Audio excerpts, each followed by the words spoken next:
खुद को बदलने का सबसे सरल तरीका है उन जगहों पर चुप रहना जहां शब्दों से ज्यादा मौन की जरूरत होती है। मौन ही वह कुंजी है जो आत्म अधिकार और शांति का मार्ग खोलती है। नमस्कार दोस्तों, स्वागत है आप सभी का आपके अपने चैनल पर। तो चलिए बिना किसी देरी के बढ़ते हैं आज की इस कहानी की ओर। बहुत समय पहले की बात है। मगध राज्य के एक छोटे से गांव में एक युवक रहता था जिसका नाम अंशुमान था। वह बहुत ही अधीर और गुस्सैल स्वभाव का था। छोटी छोटी बातों पर बहस करना और हर बात का उत्तर तुरंत देना उसकी आदत बन चुकी थी। धीरे धीरे उसके इस स्वभाव के कारण लोग उससे कतराने लगे। अंशुमान खुद भी इस बात को महसूस करता था कि उसका स्वभाव उसके जीवन में शांति और खुशियां लाने के बजाय तनाव और अकेलापन बढ़ा रहा है। लेकिन वह समझ नहीं पा रहा था कि उसे इस स्थिति से कैसे बाहर निकलना चाहिए। एक दिन उसने सुना कि पास के जंगल में भगवान बुद्ध का प्रवचन हो रहा है। बुद्ध के बारे में उसने बहुत कुछ सुन रखा था। उनकी करुणा, उनका ज्ञान और उनके द्वारा दी गई जीवन की शिक्षाएं। यह सुनकर अंशुमान ने सोचा, शायद मुझे मेरे सवालों के जवाब वहां मिल जाएं। वह जल्दी ही प्रवचन स्थल पर पहुंचा। वहां बड़ी भीड़ जमा थी। बुद्ध अपने सरल और स्पष्ट शब्दों में जीवन की गहराइयों को समझा रहे थे।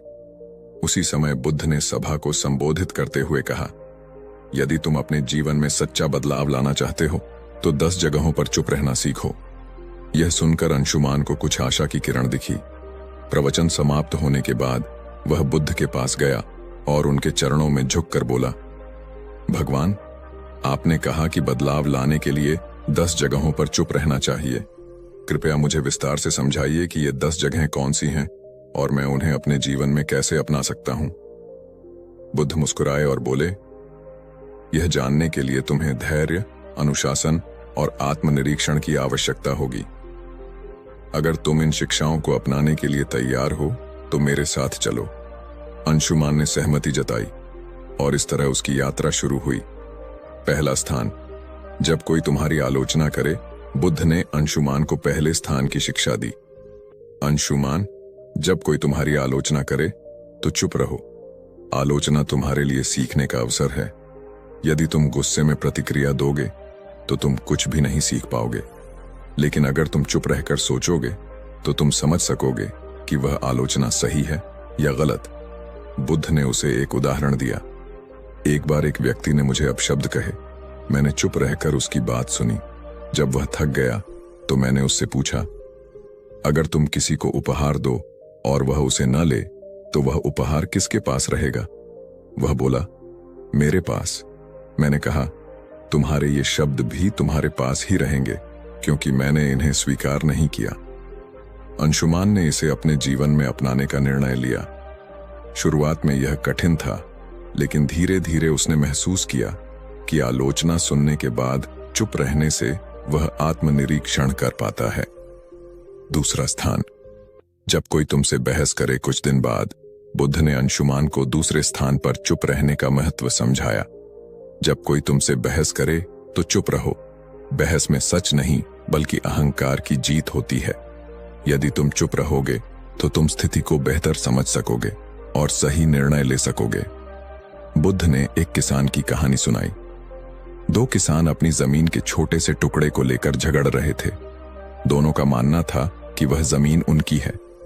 जब मैंने उनसे पूछा कि क्या उन्होंने जमीन अपने साथ लाई थी जब वे जन्मे थे या क्या वे इसे अपने साथ ले जाएंगे जब वे मरेंगे, तो वे चुप हो गए। इस शिक्षा ने अंशुमान को सिखाया कि बहस में पड़ने से बेहतर है चुप रहकर समाधान की ओर बढ़ा जाए। तीसरा स्थान, जब कोई गुस्से में हो। बुद्ध ने अंशुमान से कहा, गुस्सा आग की तरह है। यदि तुम इसमें घी डालोगे तो यह और भड़क जाएगा। इसलिए जब कोई गुस्से में हो तो चुप रहो। उसकी गुस्से की ऊर्जा खत्म हो जाएगी। इसके लिए उन्होंने एक कहानी सुनाई। एक राजा ने अपने मंत्री को गुस्से में फांसी की सजा सुनाई। मंत्री ने कुछ नहीं कहा। अगले दिन राजा को पछतावा हुआ और उसने मंत्री को माफ कर दिया। अगर मंत्री उस समय राजा से बहस करता तो शायद उसकी जान चली जाती। अंशुमान ने इसे भी अपने जीवन में अपनाया। चौथा स्थान, जब तुम दुखी हो एक दिन, अंशुमान को किसी बात पर गहरा दुख हुआ। उसने बुद्ध से कहा, भगवान, मैं इस पीड़ा को सहन नहीं कर पा रहा। बुद्ध ने कहा, जब तुम दुखी हो तो चुप रहो।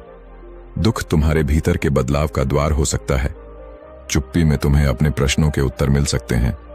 बुद्ध ने उसे यह भी बताया कि दुख तुम्हें मजबूत बनाता है, बशर्ते तुम उसे समझने की कोशिश करो। 5वां स्थान, जब कोई तुम्हें उकसाए। बुद्ध ने अंशुमान से कहा, जब कोई तुम्हें जानबूझकर उकसाए तो चुप रहना ही सबसे बड़ा उत्तर है। यह तुम्हारी शक्ति और धैर्य को दर्शाता है। उन्होंने एक साधु की कहानी सुनाई। एक बार एक साधु को गांव के लोग परेशान करते थे, लेकिन वह साधु हमेशा शांत रहता था। धीरे धीरे गांव वालों ने उसे तंग करना छोड़ दिया। उनकी चुप्पी ने उन्हें बदल दिया। 6ठा स्थान, जब तुम्हें दूसरों की मदद न करनी हो। बुद्ध ने समझाया, हर जगह मदद करने की जरूरत नहीं होती। जब कोई तुम्हारी राय न मांगे तो चुप रहना बेहतर है। यह शिक्षा अंशुमान के लिए बहुत उपयोगी साबित हुई। 7वां स्थान, जब तुम्हें अपने ज्ञान पर घमंड हो। बुद्ध ने कहा, ज्ञान विनम्रता का आभूषण है। यदि तुम अपने ज्ञान का प्रदर्शन करोगे तो वह खोखला हो जाएगा। 8वां स्थान, जब कोई सत्य सुनने को तैयार न हो। बुद्ध ने अंशुमान से कहा, सत्य का मूल्य तब तक नहीं होता जब तक उसे स्वीकार करने वाला तैयार न हो। ऐसे में तुम्हारे शब्द व्यर्थ होंगे और तुम केवल अपना समय और ऊर्जा खो दोगे। फिर उन्होंने विस्तार से बताया, जब तुम किसी को सत्य बताने की कोशिश करोगे लेकिन वह अपने भ्रम या अहंकार में डूबा होगा तो तुम्हारे शब्द उसे असहज कर देंगे। ऐसे समय में चुप रहना ही सबसे बड़ा उपाय है। सत्य का बीज तभी फलेगा जब जमीन तैयार हो। बुद्ध ने अंशुमान को एक कहानी सुनाई। एक राजा के दरबार में एक साधु आया और कहा, राजन, तुम्हारे निर्णय गलत हैं। राजा को यह सुनकर गुस्सा आ गया और उसने साधु को दरबार से बाहर फेंकने का आदेश दिया। साधु ने जाते जाते कहा, सत्य कहने का समय अभी नहीं आया। जब तुम्हारा मन इसे समझने के लिए तैयार होगा तब मैं लौटूंगा। वर्षों बाद राजा ने अपनी गलतियों से सीख ली और साधु को फिर से बुलाया। इस बार राजा ने न केवल साधु की बात सुनी बल्कि उसे अपने जीवन का मार्गदर्शक भी बनाया। बुद्ध ने अंशुमान को समझाया, सत्य का प्रभाव तभी होता है जब सुनने वाला उसे ग्रहण करने के लिए तैयार हो। 9वां स्थान, जब परिस्थितियां तुम्हारे नियंत्रण में न हो। बुद्ध ने कहा, जीवन में कई बार ऐसी स्थितियां आती हैं जिन्हें तुम बदल नहीं सकते। उन पर क्रोधित या व्याकुल होकर तुम केवल अपनी शांति को खोओगे। ऐसे समय में चुप रहना ही सबसे बुद्धिमानी है। उन्होंने समझाया, चुप रहना कोई कमजोरी नहीं बल्कि धैर्य और संतुलन का प्रतीक है। जब परिस्थिति तुम्हारे बस में नहीं हो तो उसे स्वीकार करो और शांत रहो। यही मानसिक शक्ति का आधार है। बुद्ध ने एक घटना का जिक्र किया। एक बार एक किसान ने बुद्ध से पूछा, मेरा खेत सूखा पड़ा है, बारिश नहीं हो रही, मैं क्या करूं? बुद्ध ने उत्तर दिया, तुम बारिश नहीं बदल सकते, लेकिन तुम अपनी मेहनत को दिशा दे सकते हो। चुप रहो और अपने खेत के लिए वैकल्पिक उपाय खोजो। शांति से सोचो और समाधान खुद आ जाएगा। किसान ने यही किया और जल्द ही उसकी समस्या हल हो गई। बुद्ध ने कहा, जब परिस्थितियां तुम्हारे नियंत्रण में न हो तो चुप रहकर धैर्य और समाधान की दिशा में काम करना ही तुम्हारी सबसे बड़ी ताकत है। 10वां स्थान, जब तुम्हारा दिल भर जाए। बुद्ध ने अंशुमान से कहा, जब तुम्हारा हृदय कृतज्ञता, प्रेम और शांति से भर जाए तो इसे शब्दों की आवश्यकता नहीं होती। ऐसी स्थिति में चुप्पी स्वयं एक भाषा बन जाती है। यह तुम्हारे भीतर की सबसे बड़ी खुशी है। उन्होंने इसे और स्पष्ट करते हुए कहा, कृतज्ञता का सबसे शुद्ध रूप मौन में प्रकट होता है। जब तुम अपने जीवन में आनंदित महसूस करो तो इसे बाहरी अभिव्यक्ति की आवश्यकता नहीं होती। यह चुप्पी तुम्हारी आत्मा की खुशी का प्रतीक होती है। एक प्रेरणादायक कथा। बुद्ध ने अंशुमान को एक छोटी कहानी सुनाई। एक बार एक शिष्य को उसके गुरु ने आत्मज्ञान का अनुभव कराया। शिष्य का हृदय कृतज्ञता से भर गया। उसने गुरु से कहा, मैं आपको धन्यवाद देना चाहता हूं, लेकिन शब्द पर्याप्त नहीं लगते। गुरु मुस्कुराए और बोले, तुम्हारी चुप्पी ही मेरे लिए सबसे बड़ा धन्यवाद है, इसे बनाए रखो। बुद्ध ने समझाया, जब दिल भर जाए तो शब्दों की आवश्यकता नहीं होती। मौन तुम्हारी सबसे बड़ी अभिव्यक्ति है। अंशुमान ने जब बुद्ध से 10 जगहों पर चुप रहने का ज्ञान लिया तो बुद्ध ने उसे तुरंत अभ्यास में डालने का निर्णय लिया। उन्होंने कहा, ज्ञान का मूल्य तभी है जब इसे जीवन में लागू किया जाए। मैं तुम्हें कुछ परीक्षाओं से गुजरने का अवसर दूंगा। इन परीक्षाओं से तुम सीखोगे कि चुप्पी वास्तव में तुम्हें कितना बदल सकती है। अंशुमान ने सहमति दी और बुद्ध के मार्गदर्शन में अपने जीवन के इस नए अध्याय की शुरुआत की। बुद्ध ने अंशुमान को एक गांव भेजा जहां लोगों को उसकी पुरानी आदतों के बारे में बताया गया। जैसे ही अंशुमान वहां पहुंचा, लोगों ने उसे बुरा भला कहना शुरू कर दिया। गांव वालों ने कहा, तुम्हारे जैसे लोग कभी नहीं बदल सकते। तुम हमेशा दूसरों को दोष देते हो। तुम यहां क्यों आए हो? अंशुमान का स्वभाव था कि वह तुरंत जवाब दे और खुद को सही साबित करे, लेकिन इस बार उसने बुद्ध का बताया पहला स्थान याद किया। जब कोई तुम्हारी आलोचना करे तो चुप रहो। वह शांत खड़ा रहा। धीरे धीरे गांव वाले थक गए और उसकी चुप्पी देखकर हैरान हो गए। उन्होंने महसूस किया कि वह बदल चुका है। अंशुमान बुद्ध के पास लौटा और कहा, भगवान, चुप रहना कठिन था, लेकिन इससे मुझे एक नई ऊर्जा मिली। बुद्ध मुस्कुराए और बोले, यही पहला कदम है। अब अगली परीक्षा के लिए तैयार हो जाओ। दूसरी परीक्षा। जब कोई बहस करे, बुद्ध ने अंशुमान को एक व्यापारी के पास भेजा जो हमेशा अपने ग्राहकों से बहस करता रहता था। बुद्ध ने कहा, इस व्यापारी से कोई सवाल पूछो और जब वह बहस करे तो चुप रहो। अंशुमान व्यापारी के पास गया और पूछा, आपके सामान की कीमत इतनी अधिक क्यों है? व्यापारी तुरंत गुस्से में आ गया और बहस करने लगा, तुम्हें क्या पता कि मैं कितना मेहनत करता हूं? क्या तुम मेरे काम की कद्र नहीं करते? अंशुमान ने बुद्ध के दूसरे स्थान को याद किया। जब कोई बहस करे तो चुप रहो। वह शांत खड़ा रहा। उसकी चुप्पी ने व्यापारी को सोचने पर मजबूर कर दिया। उसने महसूस किया कि बहस का कोई अर्थ नहीं है। तीसरी परीक्षा।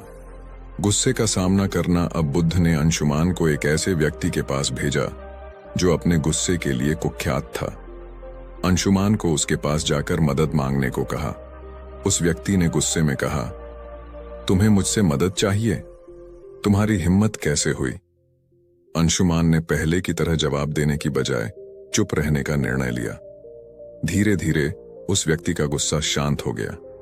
उसने कहा, तुमने मुझे जवाब क्यों नहीं दिया? क्या तुम डरे हुए हो? अंशुमान ने कहा, मैं आपके गुस्से को नहीं बढ़ाना चाहता था। उस व्यक्ति ने महसूस किया कि चुप्पी में शक्ति है। चौथी परीक्षा। दुख का सामना करना। अगली परीक्षा में बुद्ध ने अंशुमान को एक विधवा स्त्री के पास भेजा जिसका इकलौता बेटा हाल ही में मृत्यु को प्राप्त हुआ था। वह स्त्री अपनी पीड़ा में किसी से बात नहीं करती थी। बुद्ध ने कहा, उसके पास जाओ और बिना कुछ कहे उसकी मदद करो। अंशुमान उसके पास गया और बस उसके पास बैठा रहा। उसने कुछ नहीं कहा, लेकिन उसकी मौन उपस्थिति ने स्त्री को सांत्वना दी। उसने पहली बार किसी से अपनी कहानी साझा की और अपने दुख से उबरने का प्रयास किया। बुद्ध ने कहा, दुख में चुप्पी कई बार शब्दों से अधिक प्रभावी होती है। पांचवी परीक्षा। उकसावे का सामना करना। बुद्ध ने अंशुमान को एक ऐसे समूह के पास भेजा जो उसे उकसाने के लिए तैयार था। उन्होंने अंशुमान को अपमानजनक बातें कहीं, लेकिन अंशुमान शांत रहा। उसकी चुप्पी ने उन्हें हार मानने पर मजबूर कर दिया। परीक्षाओं के बीच अंशुमान ने बुद्ध से पूछा, भगवान, चुप रहना कैसे इतना प्रभावी हो सकता है? बुद्ध ने कहा, एक बार एक राजा ने एक साधु से पूछा, जीवन में सबसे बड़ी ताकत क्या है? साधु ने राजा को एक कटोरा पानी और तेल दिया। उसने कहा, पानी और तेल को मिलाओ। राजा ने कोशिश की, लेकिन तेल पानी में घुल नहीं पाया। साधु ने कहा, चुप्पी तेल की तरह है, इसे आपसे अलग नहीं किया जा सकता। जब तक तुम इसे संभालोगे, यह तुम्हारी सबसे बड़ी ताकत रहेगी। अंत की परीक्षा। जब दिल भर जाए, अंत में बुद्ध ने अंशुमान को खुद से एक और परीक्षा लेने को कहा।